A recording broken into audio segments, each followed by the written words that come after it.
Alright, so if we're gonna name this camper, because I think every camper needs a name, right? I think I'm gonna call this one Steve Miller. I'm not gonna call it Maurice. It ain't no space cowboy, but no joking, no token.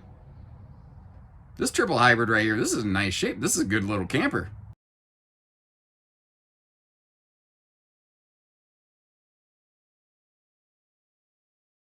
And with that, hi, I'm Josh the RV Nerd, and this is Haylet RV of Coldwater, Michigan.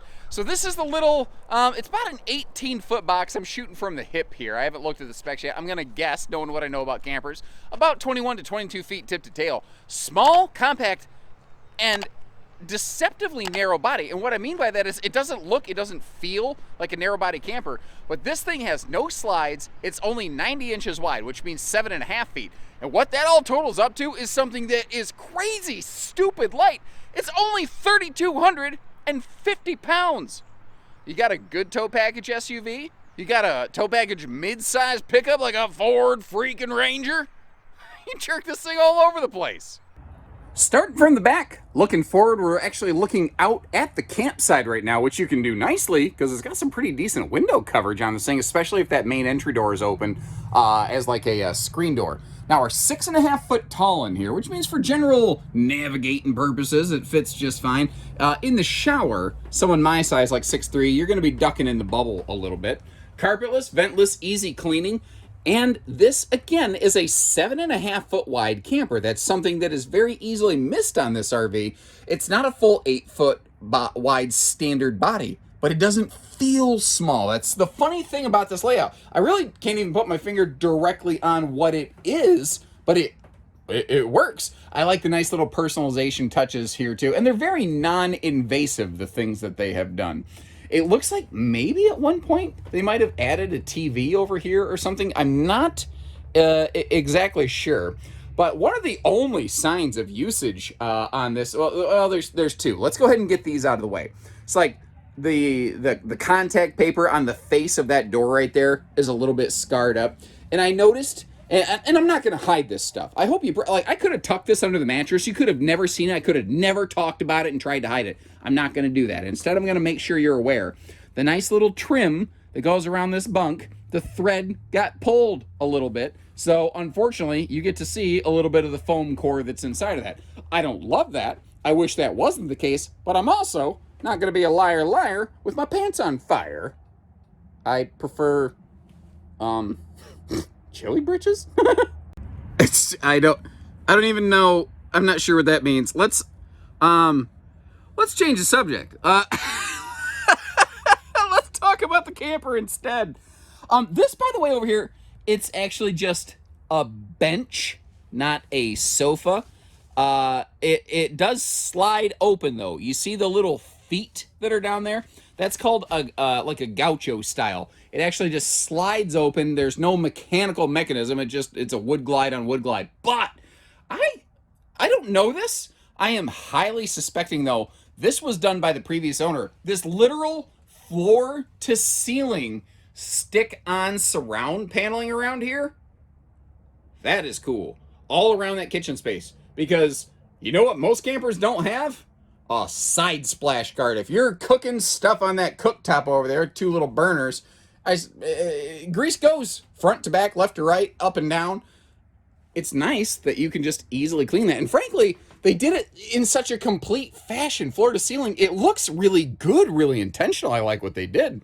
Little travel locks on the refrigerator doors here. And it took me a moment, like something was catching my eye here.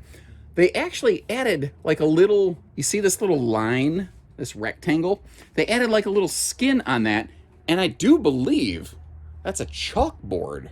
Or it might be able to be used as like a liquid chalkboard or something like that. Not sure. Another small, easy to miss addition that previous owners put on is the big curtain here for the side bed. The front bed and the rear bed had privacy curtains. The side bed did not, and they added this. Now, the front bed is a true queen size. These are more like full-size beds on the side and the rear. So on this one, definitely the front bed is going to be for the biggest people of the household, and the side and the rear beds for someone smaller or guests. But that's another really cool thing about this floor plan.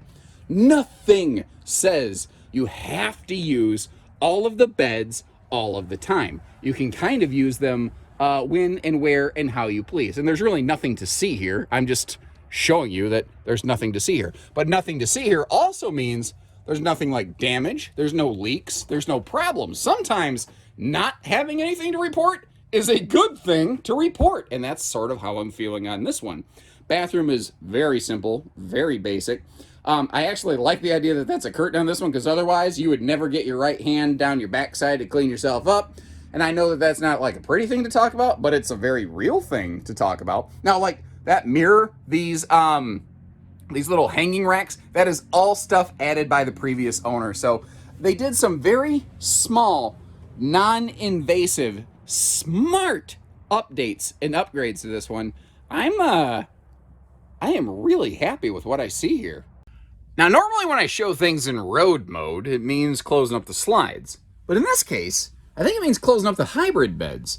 And it's maybe not obvious to you as you watch this, but sometimes I record these segments out of order. This, as I'm standing in it, is exactly how the folks left it. I didn't stage this. I haven't actually touched it yet. Everything else you're watching is after this, chronologically speaking.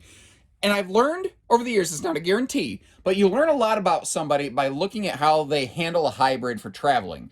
Do they actually take the time to not just like throw the mattresses on the floor, but to like, do all the little bungee cord holdbacks and all that stuff? Do they take the time to secure all the window shades in the down position like these folks did?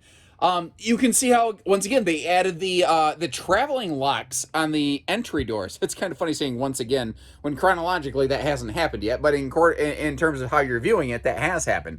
This is indicative. Sorry, I couldn't decide what I wanted to say there, so I went phonetically weird, of someone who is very specific and very persnickety in the best ways possible. They wanted to make sure that everything had its place. It was in its place. There was no question about that. And stuff wasn't jiggle banging, flopping, hopping all around, which is a technical term, guys. Now, our lot team did a heck of a job getting this thing parked before I could even get to it. But regardless, I think we can still make this thing work today. One of the things I look for in hybrid campers or pop-up campers, anything with a soft side material, is I like to get right up here, up close and personal, and start looking at this stuff. Because from a distance, you can't see the fine details, like if it was spotted, if it was put away wet, if a stick had poked at it a little bit. And I don't see any of that here.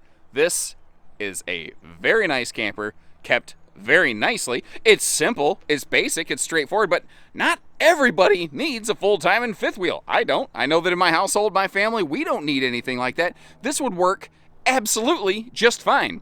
Now, one of the things that, it doesn't have a ladder on it like most hybrids, but waving the camera around up there, one of the things you can see is the roof membrane, the seals, everything on it actually looked really, really good. I'm very happy and impressed with everything that I was seeing up there. As we back up a little bit, we have a, not a large, frankly, a very, hello, Mr. Fly, dive bombing past us here. We have ourselves a power awning. If I'm being picky, I don't like the speakers mounted all the way at the top of that. I think that's actually the dumbest place for them. I'd rather they be mounted down here, but I can't change that. It's already built. Something else, couple things actually, up here. We have the awning controls. There's a button inside, but you can actually open and close that right here from the outside too, which is a neat little thing. The awning does have lighting as well. You see a simple side mount solar prep plug up there. I do like that it has 4 corner power stabilizer jacks. So when people are walking around in this thing, it doesn't shake the whole trailer around and make everybody motion sick. My mom always struggled with that. Actually, she had some little procedure done on like an inner ear thing, like late here in her adulthood. And she doesn't have that kind of issue anymore, which is kind of nice. And if you watch your videos, you know I'm all about like transparency and full disclosure. When we were looking up there at the roof, did you notice it looked a little different? This has a tin skin roof. It doesn't have a normal rubberized kind of roof like most RVs have. I have put a video out on that in the past. I kind of tongue-in-cheek called it a bit of a beer can roof. What I don't know, because I haven't been able to get on top of this thing because it doesn't have a ladder, is if there's any decking or how thick the decking might be below that tin skin, because you still have the exact same seals that you need to take care of around the roof fixtures.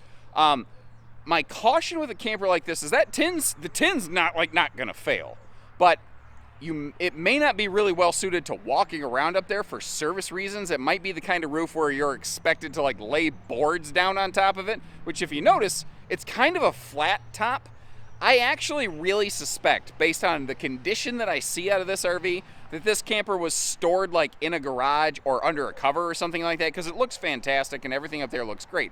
It doesn't look like it really spent a lot of time outdoors. I could be wrong, but they've done a pretty good job taking care of it.